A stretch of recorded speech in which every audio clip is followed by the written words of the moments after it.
Welcome everyone, and thank you for joining us today for our first ever Mortgage-Free Diary series, where I'll be interviewing guests who have hustled to pay off their mortgage early.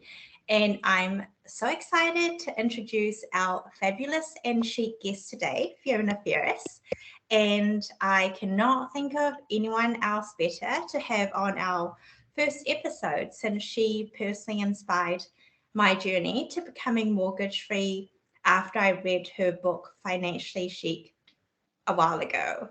So, Fiona is an author who writes about living a simple, beautiful, and successful life without spending a lot of money, and lives in the beautiful Hawke's Bay with her husband and her babies.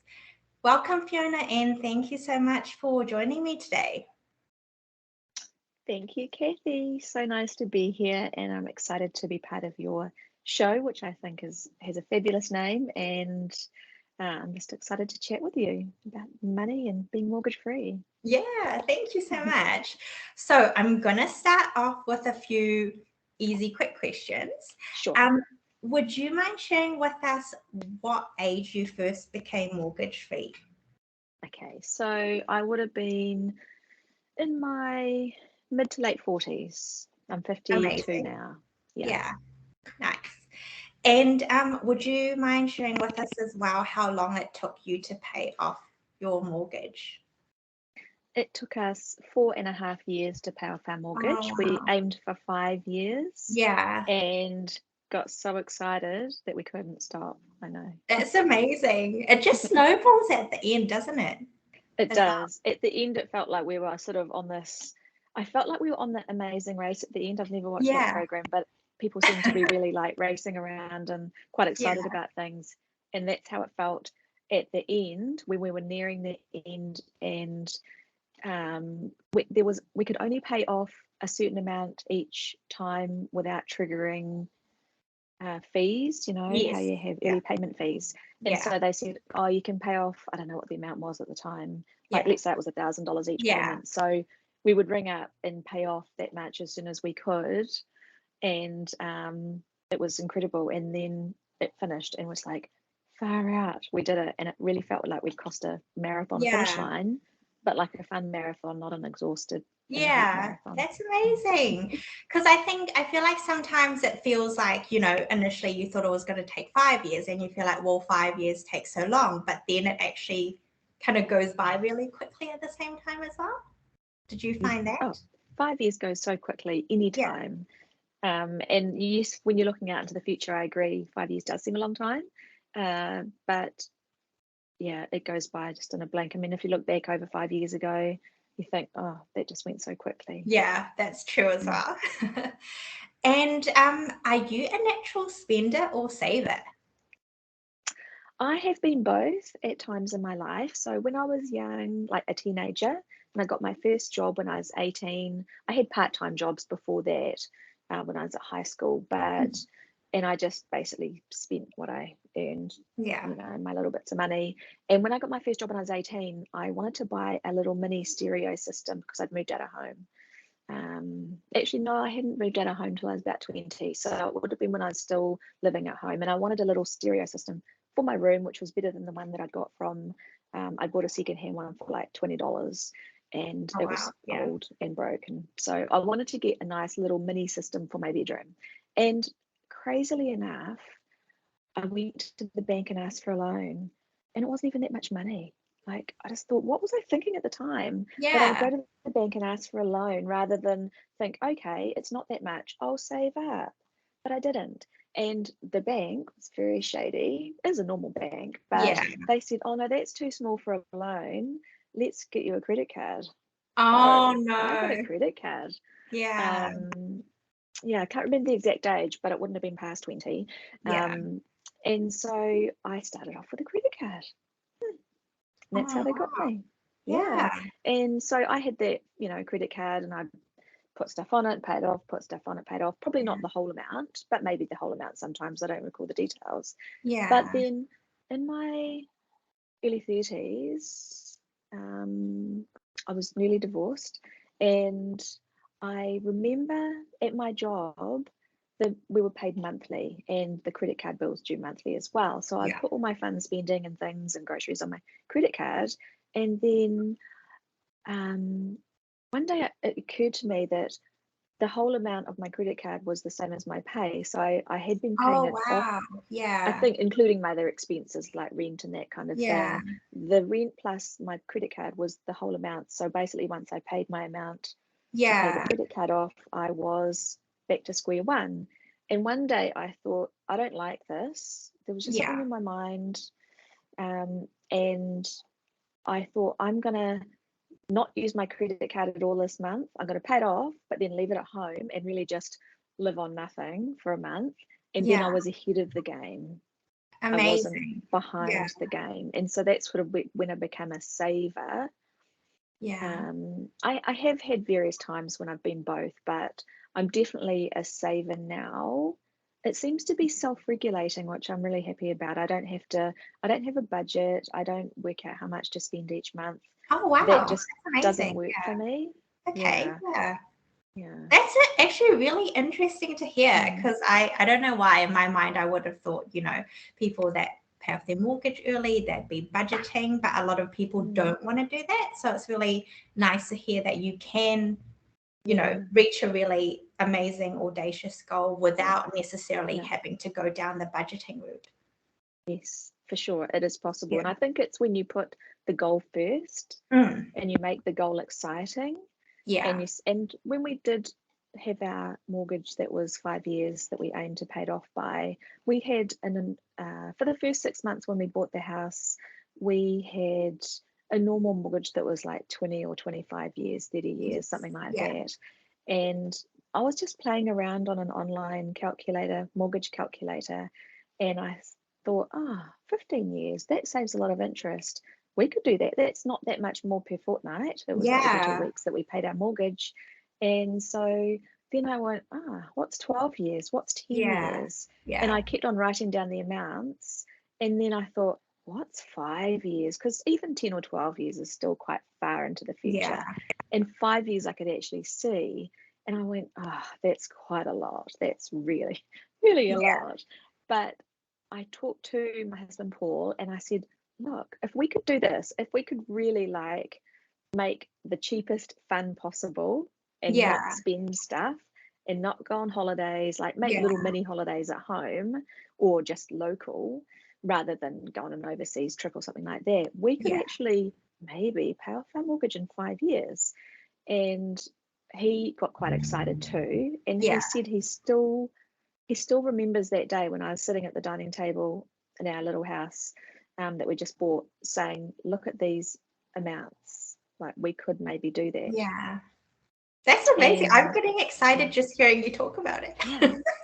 And what made it doable Yeah. for us was that we went to the person that had done our mortgage at the bank, or talked to him on the phone and email. I don't think I've ever met the guy, but we dealt with him a lot over the years.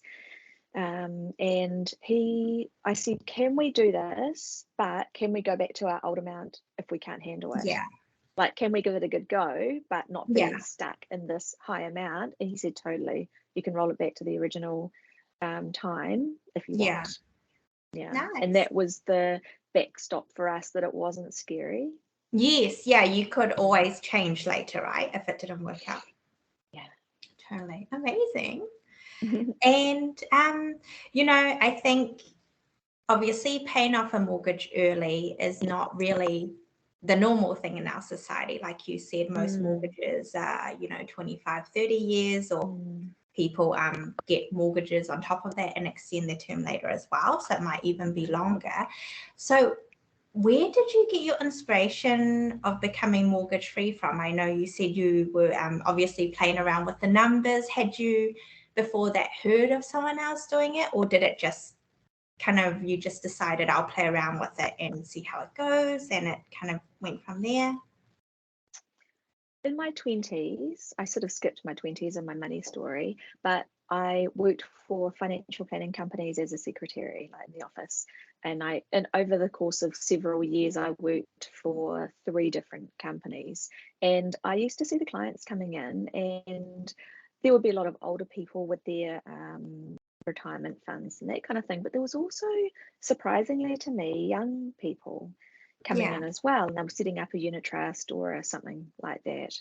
And there was one girl who, she owned her own home, and I thought, oh, she's the same age as me. And Yeah. that sort of made me think you don't have to be older to own a home. Yeah. But also seeing I guess seeing behind the scenes of people's financial lives showed Yes. me that some people had a lot more money than others, or were saving a lot more money. Some of them didn't look rich, some of them did look rich, and some were very rich. But there were some just the normal people like me that I could see what they earned, and it was just a normal income, that Yeah. were putting money away. And I guess around the same time I was reading money books. Like, I'd go to the library on my lunch break, and it was just down the road from our office it was in Christchurch where I lived at the time. And I used to get money books out, and I also used to, later on in the early days of the internet, look up CNN Money, and they had a personal finance section. I don't know if it's still around because Yeah. it was probably 20 years ago. Yeah. And I used to read the stories, like they'd have like real life stories of couples and singles, Oh, not necessarily yeah. always couples, that would like how they saved a lot.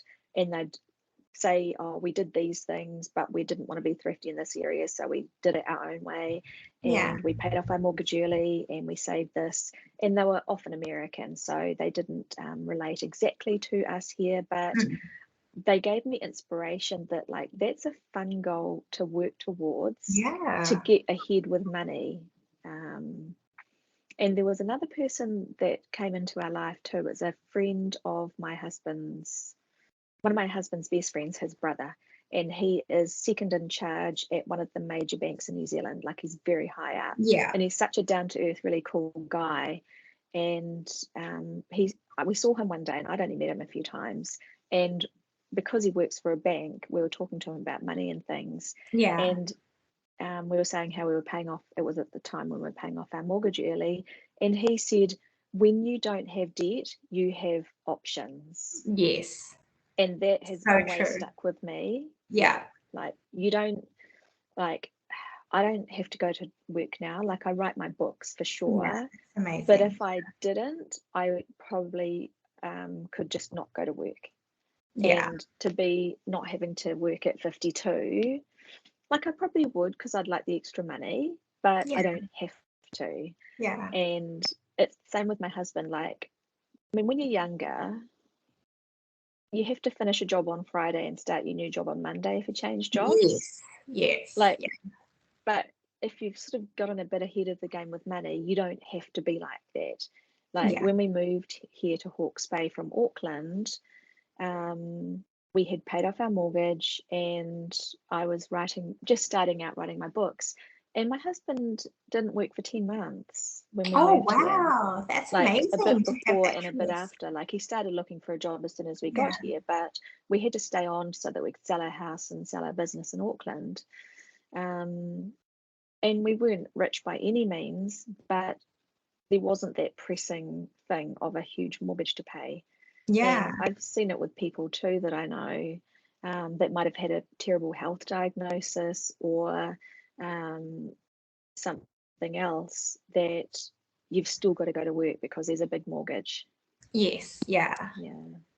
Or like you can't take a pay cut for a job that you might like better because you've kind of Yes. committed your income to a certain lifestyle, a Yeah. certain mortgage, Yeah. right? Yeah. So true. A certain lifestyle and a certain type of home as well. Because Yeah. when we bought a house, another thing that I think helped us pay off our mortgage early was that we didn't buy a really expensive house. Yeah. We bought a house that was at the lower level of, like, it was in a safe neighborhood, in a okay family kind of neighborhood, but it wasn't in a really expensive flash neighborhood. Yeah. And our house wasn't flash either. It was just a very simple 3-bedroom home on a back section up a long driveway, and the little fluff. And so I think that made a big difference as well. It's Yeah, not that definitely. lifestyle to pay for. Yeah. Amazing. And So I'm a big believer in knowing your why to help you achieve your goals. Could you tell us a bit about your main motivation for becoming mortgage free? Was it just, so you could have more choices, like you said earlier, or was there a specific thing or goal in mind and lifestyle in mind that kept you motivated? Probably it would be a combination of low stress and peace of mind. That's really important to me. And having choices, because I never liked going to work.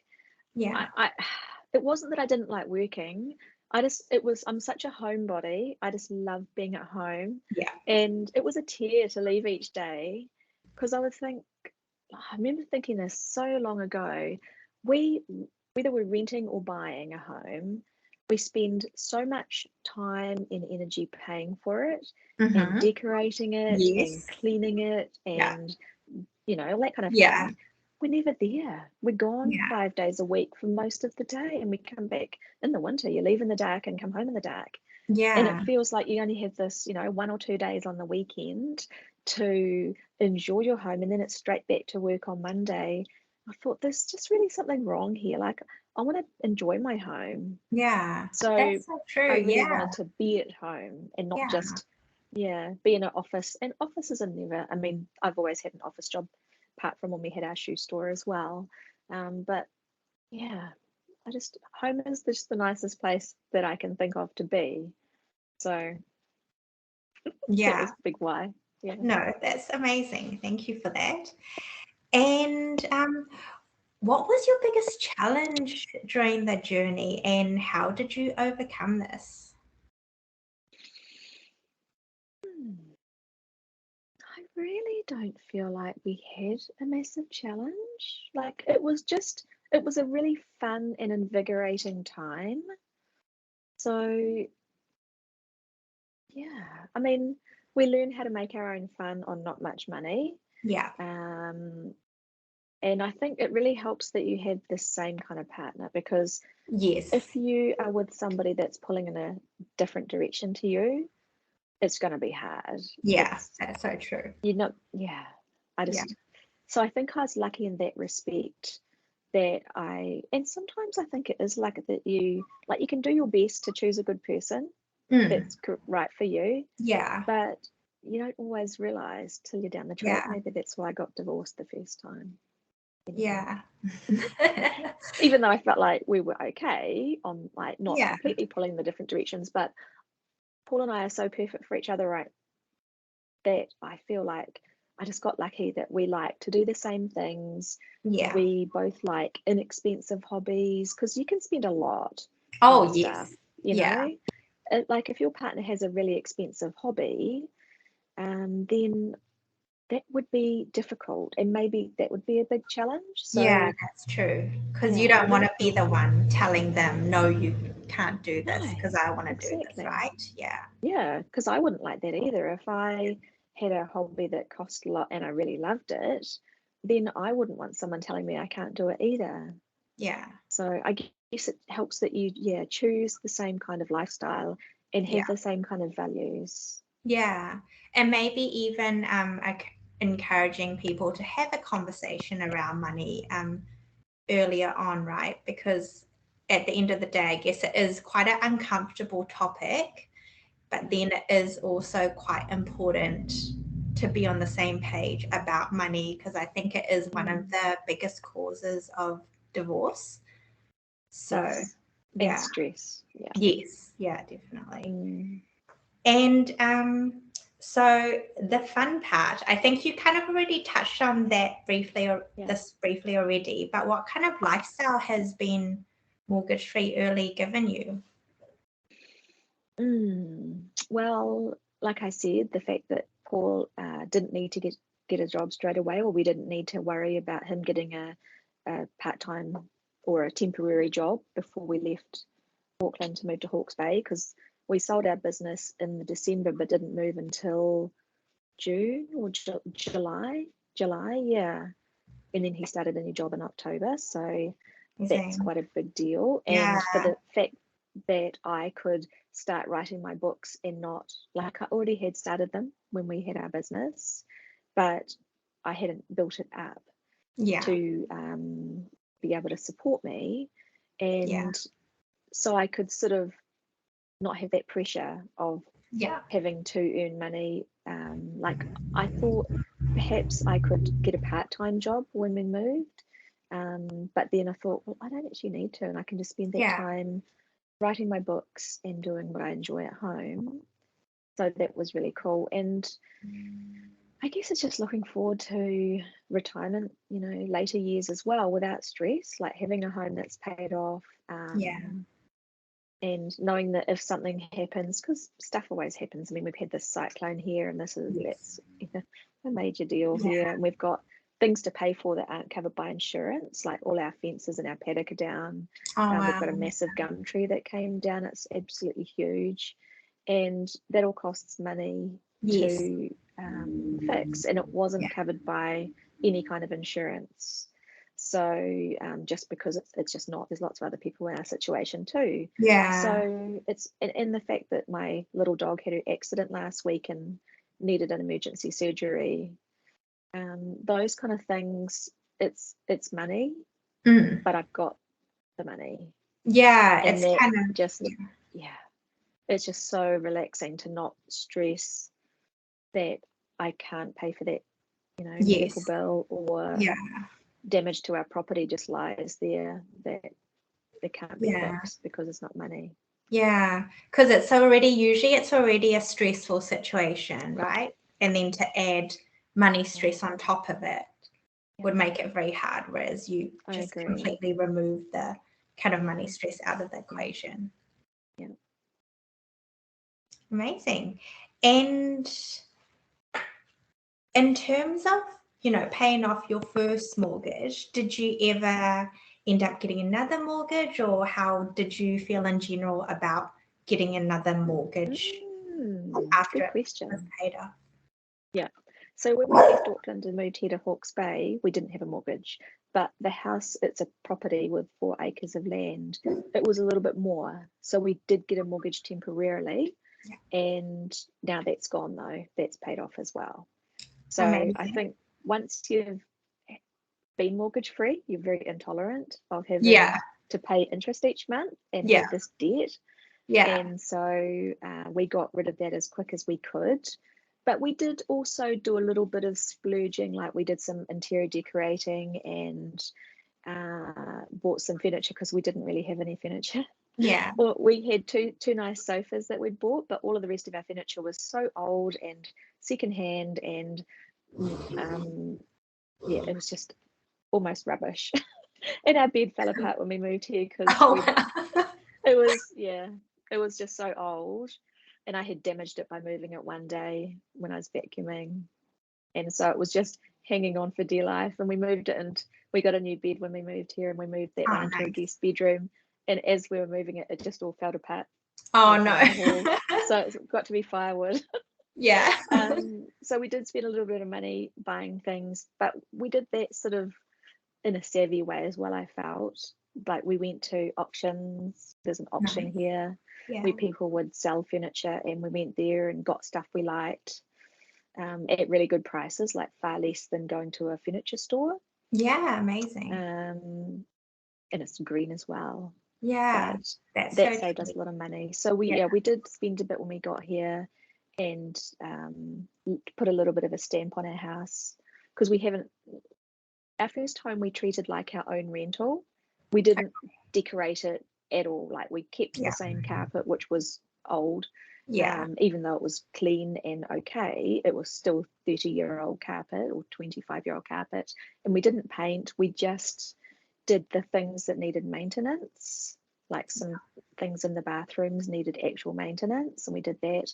But instead we treated it like we were our own tenants in our house. That's such a good outlook. I've never actually heard of that, but it does get once I find that, like when we bought our first home, you kind of get the itch, and then the checklist of things you want to do to your house start getting longer rather than shorter, and then you kind of find yourself at Mitre 10 every week.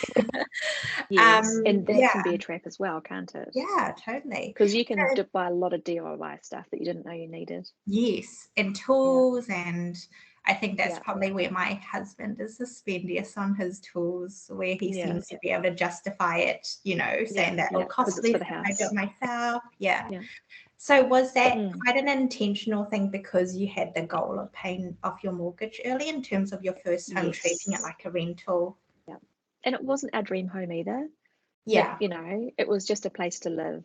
And we made it as warm and comfortable and cozy and stylish as we could on no money, basically. We Yeah. did put a fireplace into it because it really, we just like a fireplace, like a wood Yeah. burner.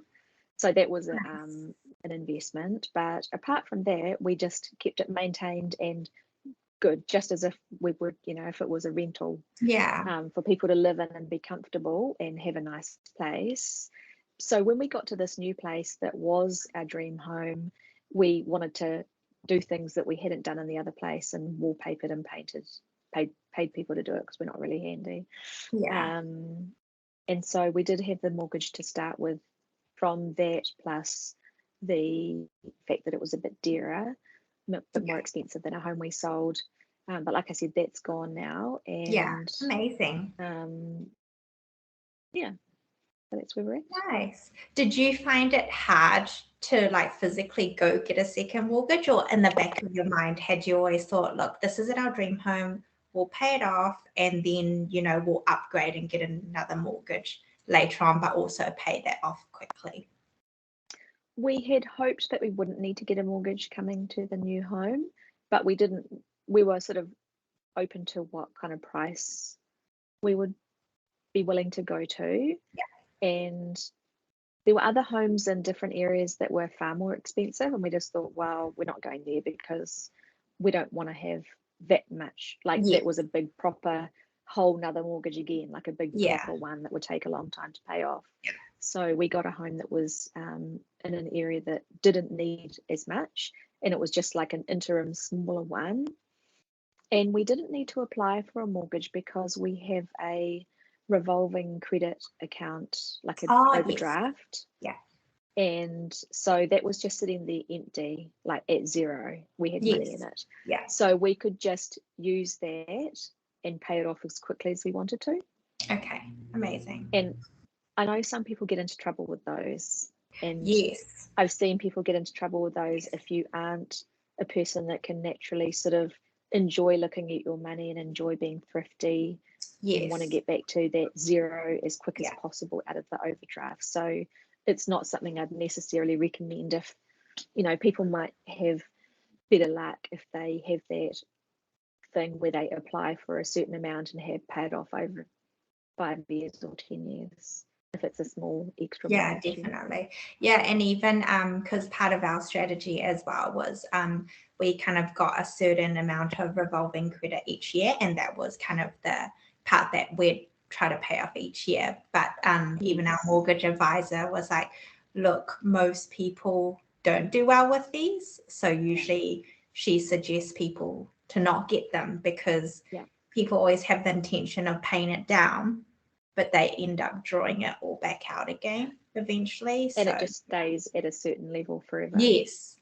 Yeah. And she said people always have the intention to not have it there forever, but it just ends up being really hard to manage for most people. So she was like, if you really insist, I'll give it to you, but I'm going to call you in a month's time to make sure, that you guys are okay and that, it's actually going okay. Because, she was like, so many people get in trouble with those. Yeah.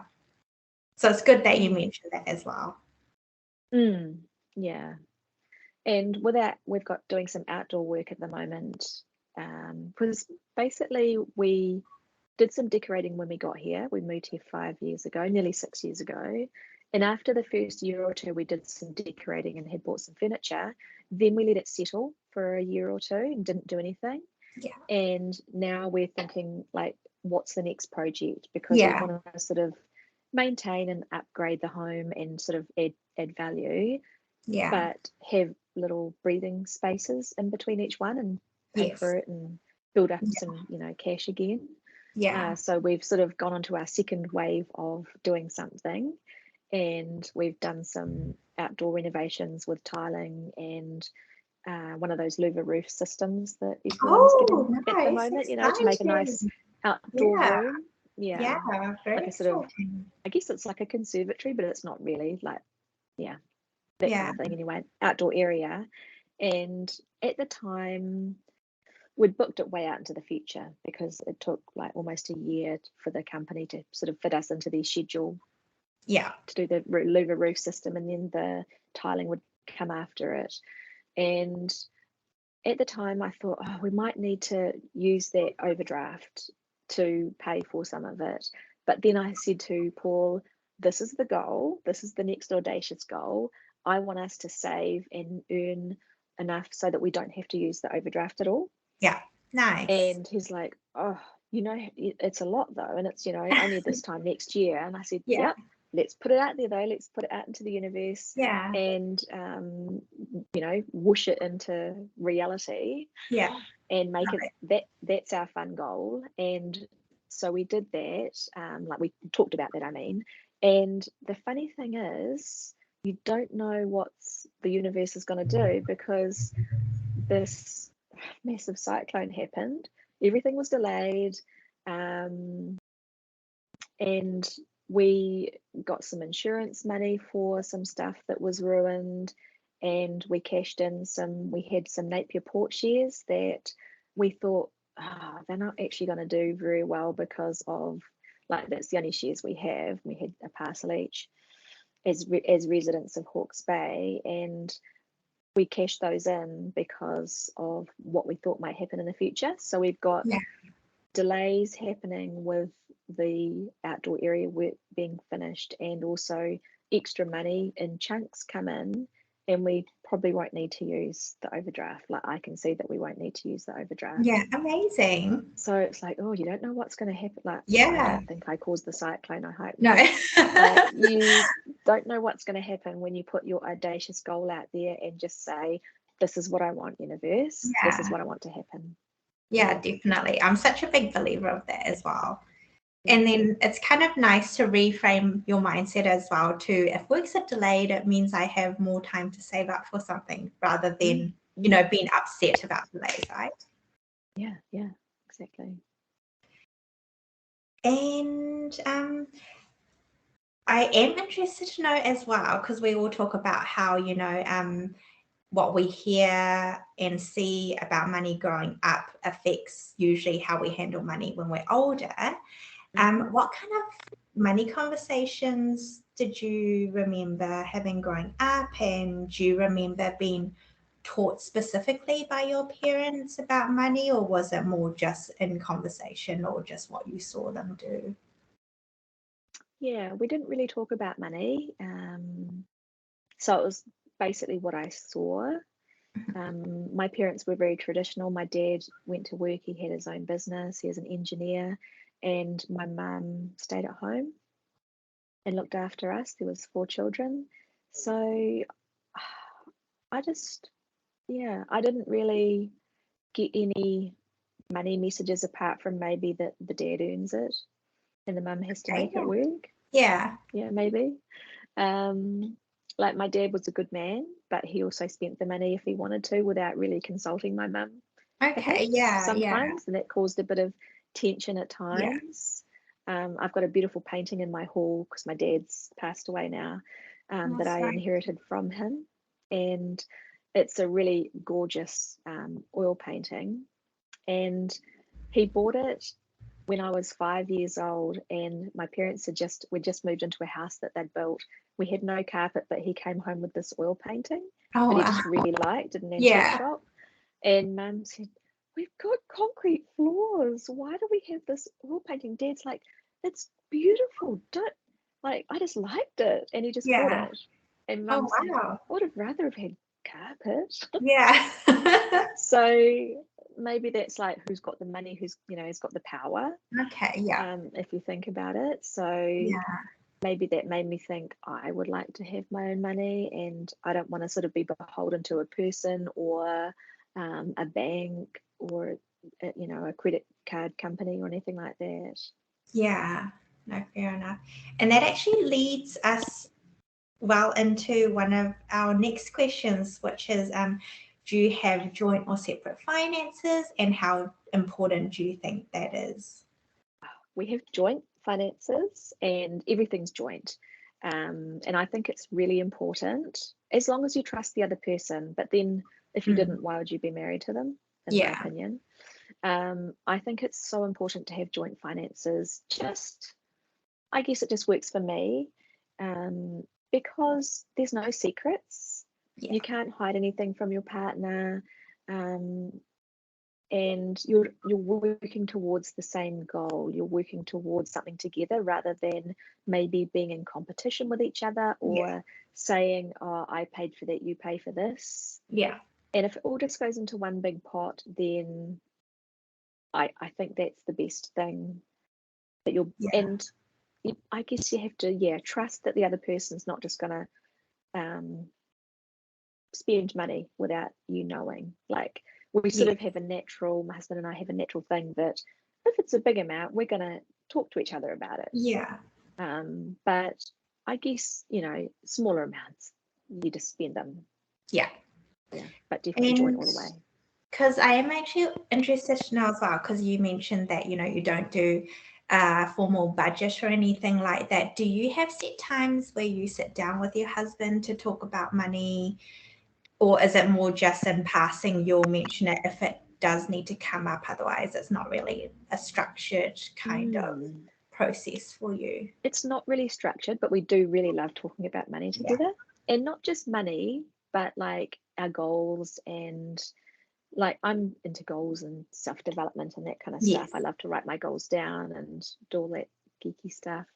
And he doesn't. He's not like that at all. But we do talk about it a lot. And we just watched that new Netflix series over the weekend, Ramit Sethi. Oh, so good. I love him. And I do have his book, but I haven't read it yet. Okay. And I sort of thought he was a get rich quick kind of guy, but he's not. He's just a sensible money guy that says, what are you earning? What do you owe? What are your assets? That kind of thing. And so we watched that over the course of the weekend, and we couldn't go 5 minutes without pausing to talk about something. I know. I kept on. I think actually my husband was getting annoyed because every 5 minutes I pause and I'm like, oh my God, this is this. And he's like, can I just watch your show? And it's a combination of it. You get an idea and you want to talk about it. And also I was like, oh, those people, they're spending. Look at them. They don't have the money. And it's interesting that you said, about your father, how he was an earner and he felt like he had more right to spend the money, to see that first episode, I think, where the lady was earning all the money and the dad was staying at home, total, reverse. But then she felt like she should have the say in how the money and he had no he say. felt like he didn't have a say. So that was really interesting. She was a real tyrant. That's what my husband said. He was like, oh, she looks really pretty on the outside, but on the inside, it was, But I think like she really changed near the end. It seemed like, there was a shift, and maybe, very subtle shift. And so in terms of, we talked about earlier how money is quite like a taboo topic, and maybe, with tall poppy syndrome as well, people feel uncomfortable talking about the positives around money and are more prone to talking about the negatives. Were you comfortable in discussing your mortgage-free journey with friends or family? And if so, did you get any kind of unexpected responses from them? That's a really interesting question. If we end up talking about money, I might talk about things, but I also don't want to make because you don't know where people are at, or sometimes you do. You don't want to make them feel bad if they're not on the same page, or if they're not in the same sort of area as you with regards to finances.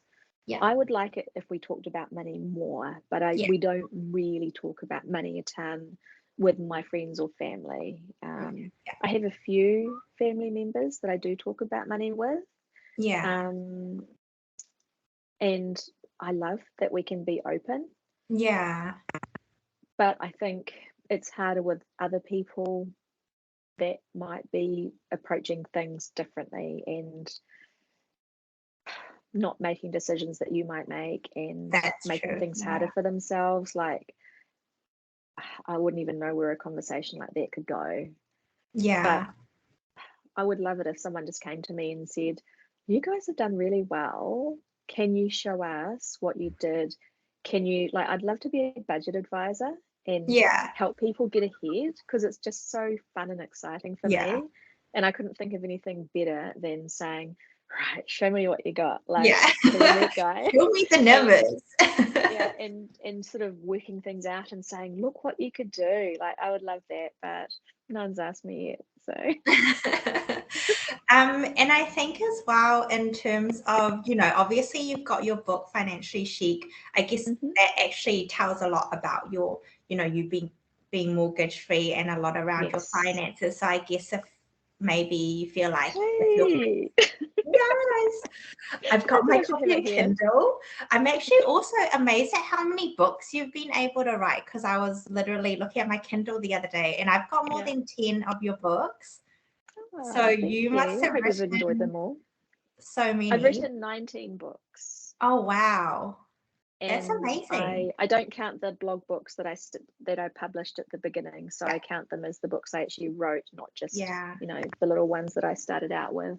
And I've just finished my 20th book, which I'll be publishing in the next week or two, Very once I've exciting. finished the proofreading and editing. Yeah. Oh, So very it is exciting. exciting. I love it. Yeah. Yeah. Thank you. Looking forward to hearing all about your new book and getting a copy. I need to actually kind of check into which ones that I don't have of yours yet, because Yeah. I have loved all your books so far. Oh, And so I glad. think I mentioned earlier, I reread them a lot as well. I just feel like Cool. it's so timeless, and it's something that Yeah. just sets you up for the day as well. I usually read them in the morning, and it's quite That's inspiring, puts you in a good mood. So cool. Aw, thank you for all that you do.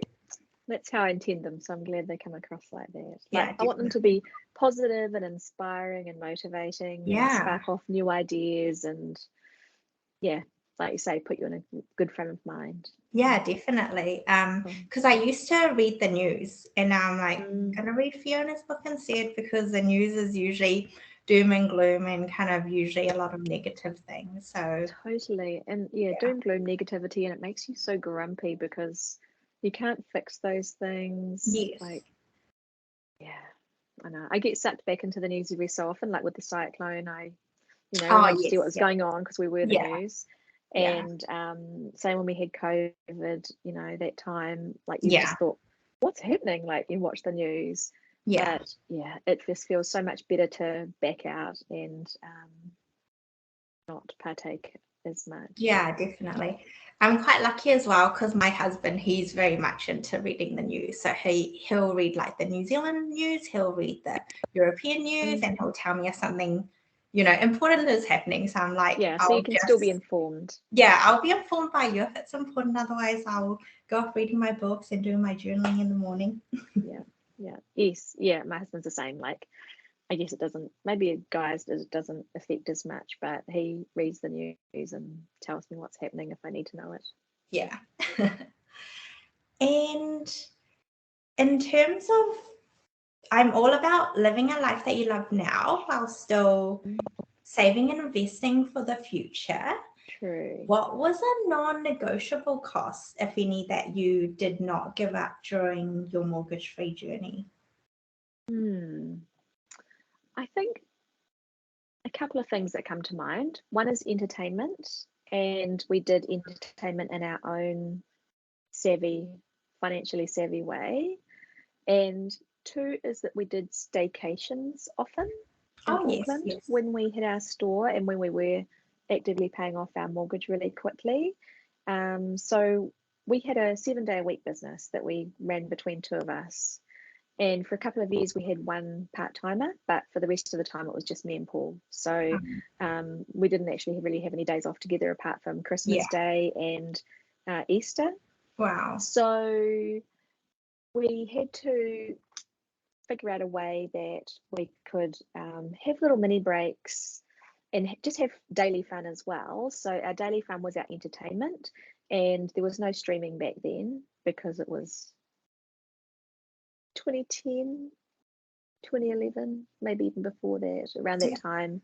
Anyway, we didn't have it, maybe it existed, but we would get DVDs out of the library, and they're like even cheaper than the DVD stores. And I'm going to change over my earpod.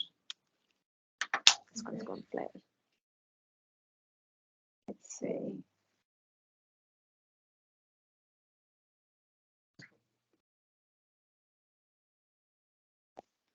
Can you hear me? Is that back on? Yes. Oh, I think I'm on now. Yeah, cool. Sorry about that. So, so we got DVDs out of the library. I'd get magazines out of the library and books. But I think the DVDs and the magazines sort of felt like we were getting something that we'd bought. Yes. Rather than, you know, a book is a book, but to get the new magazines for the weekend. Yeah. Like new to us. Yeah. And so things like that, and we would tape programs and movies on the TV and watch those. Nice. For free because we had a DVD recorder. Yeah. And so we had our own entertainment, and we'd buy like inexpensive wine for the weekend, like $7.99 wine, and just have our own fun. Like, you know, glass of wine and a movie on a Saturday night, like we were living the dream. We'd have like make nice meals, do all the supermarket specials and stock up on things when they were on special. And we'd also have like carpet picnics and make your own pizza, and just we didn't go out for dinner much because that's more expensive. So but we did for things like an anniversary or a birthday, that kind of thing. So that was our one part of it, the entertainment. And the second part was the staycation. So there was a nice hotel in Auckland that we really liked, and for a long time they did specials to get more people in, I guess. And it was a 5-star hotel. It was called the Langham, now it's called the Cordis. So we would go there on a Saturday night and spend one night there, and they'd have a club lounge thing where it would be included drinks and food, and they'd include breakfast and valet parking. Nice. So you'd pay that one price and feel like you were really fancy, you know, from when you checked in till when you checked out the next day. And we didn't have any travel expenses because it was just in the city we lived in.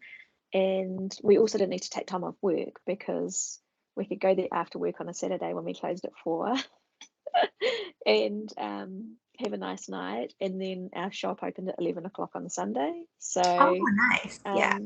We could go to work, or sometimes Paul would go to work and I would just like go for a walk around the city or something, and he'd pick me up afterwards after we finished.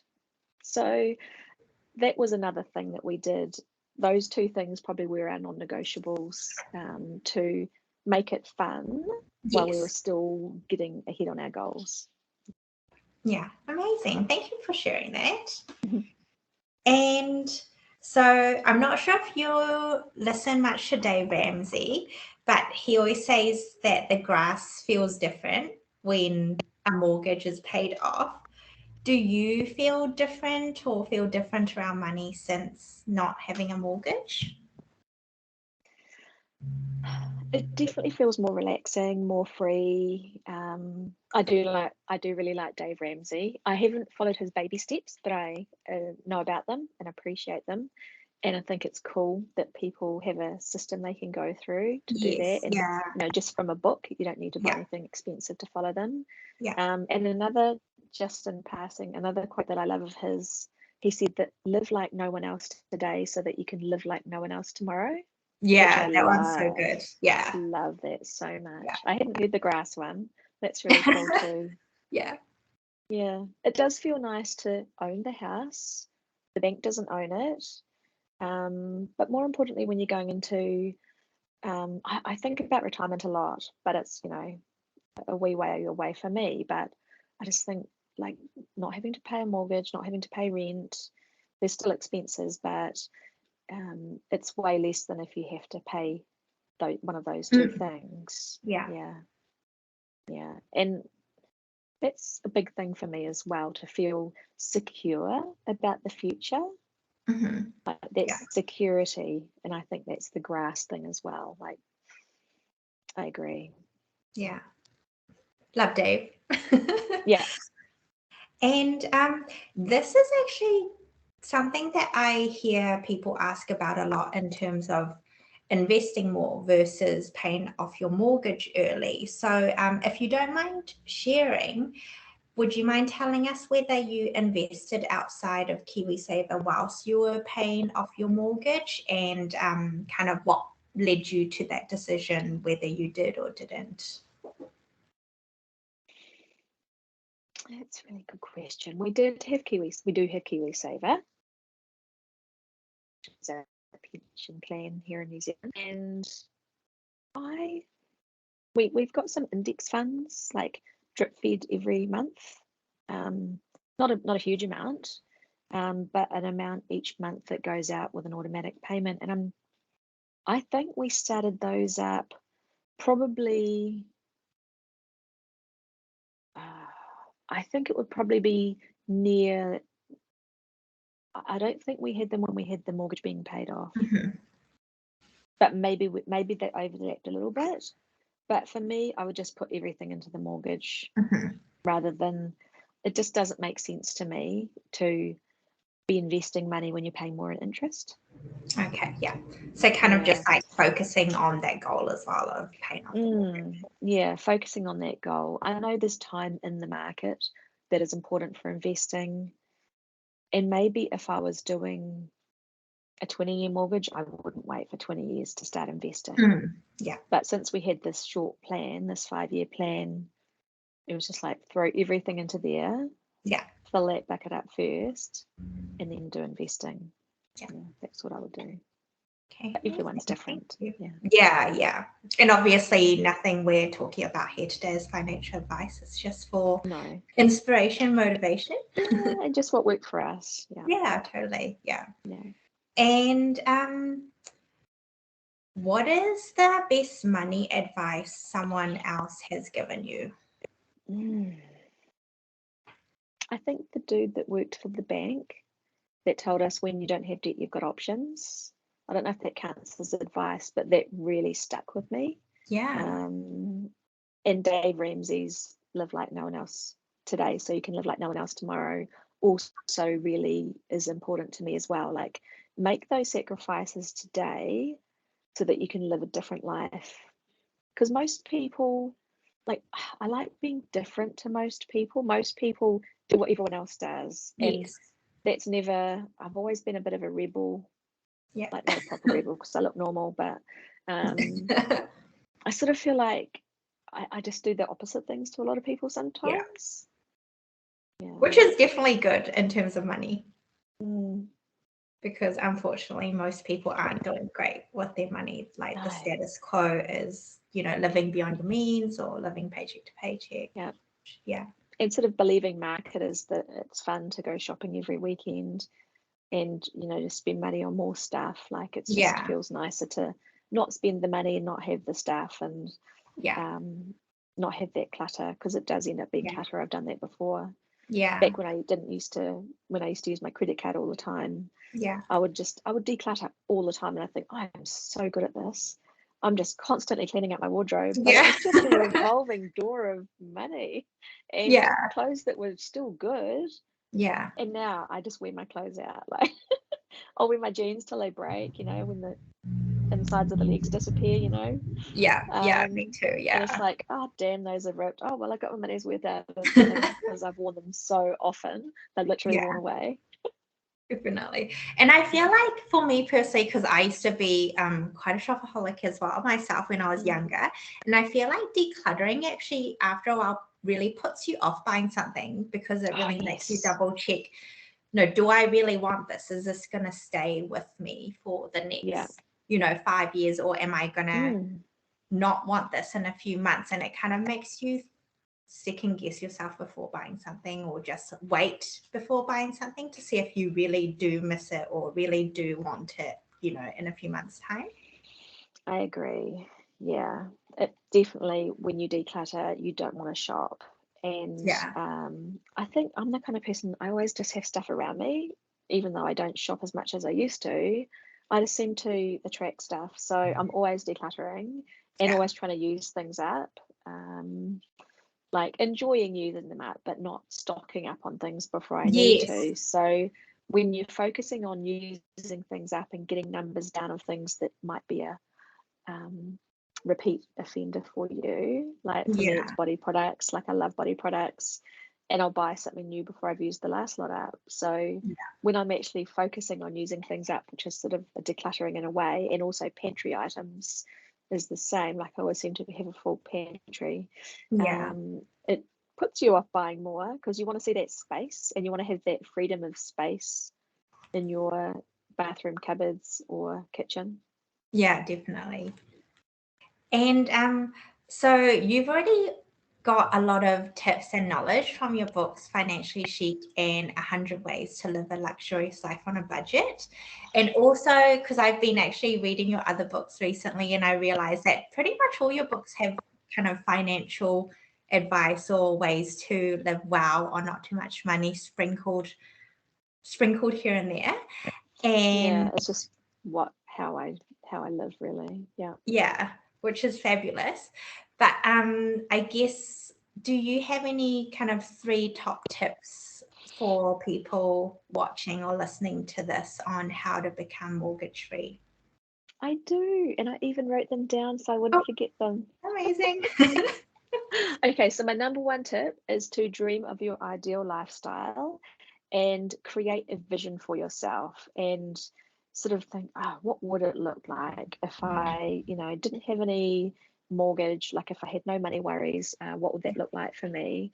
And for me, it was to not have to leave the house if I didn't want to, to just stay home. I didn't have to go to a job.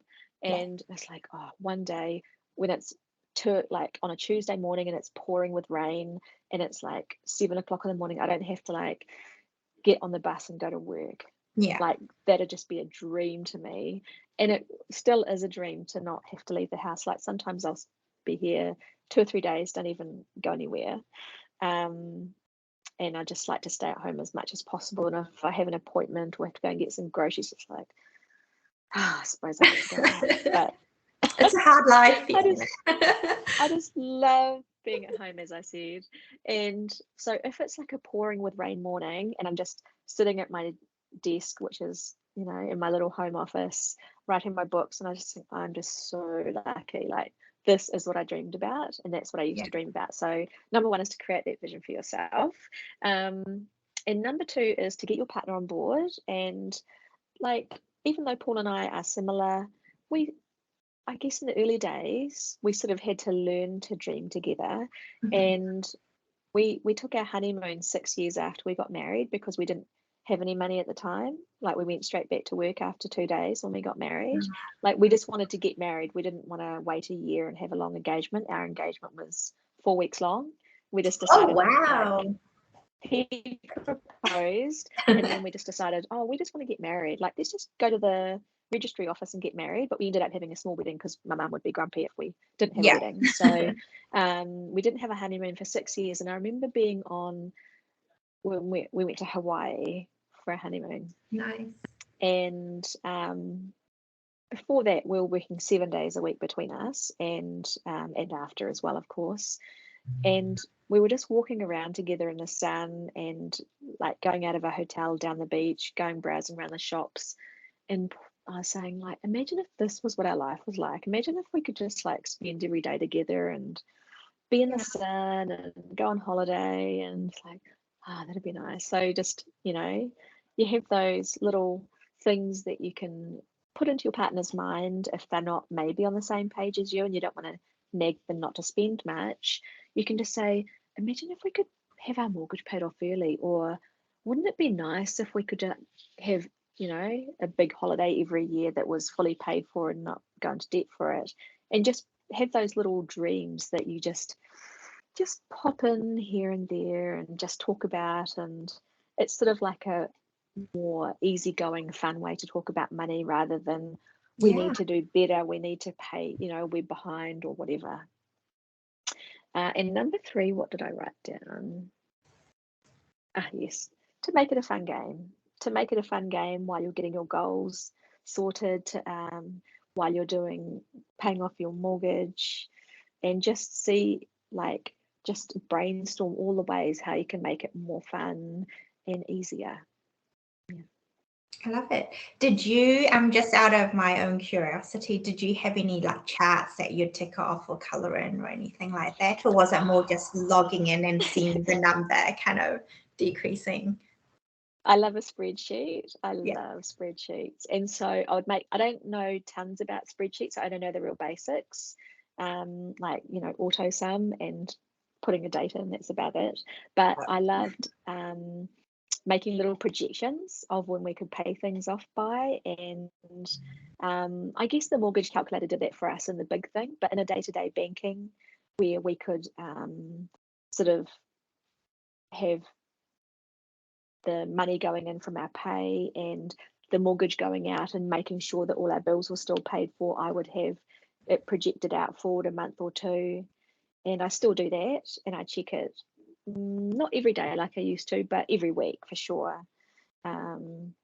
So yes, I do spreadsheets. Paul doesn't do spreadsheets at all, but he checks on our bank accounts daily. He said, like when he's at work, just on a break, he'll be on his phone and just skip through all the accounts and go, oh yeah, that looks about right. And he always has an idea of it in his mind at any one time of where things are at, whereas it doesn't stick in my mind. So I have spreadsheets, and every so often I'll just go in and update them and think, oh yeah, that's still good. Yeah. Oh, nice. That actually is so similar to how me and my husband are as well, because I deal with the spreadsheets, I deal with the budgets, whereas he checks all the accounts every day. But I'm like, but how do you know how much is supposed to be there if you don't have the spreadsheet? And he's like, I just know. Okay. Yeah, he does. I wouldn't. And, yeah. Well, maybe it's a boy brain, girl brain thing. Maybe. Yeah.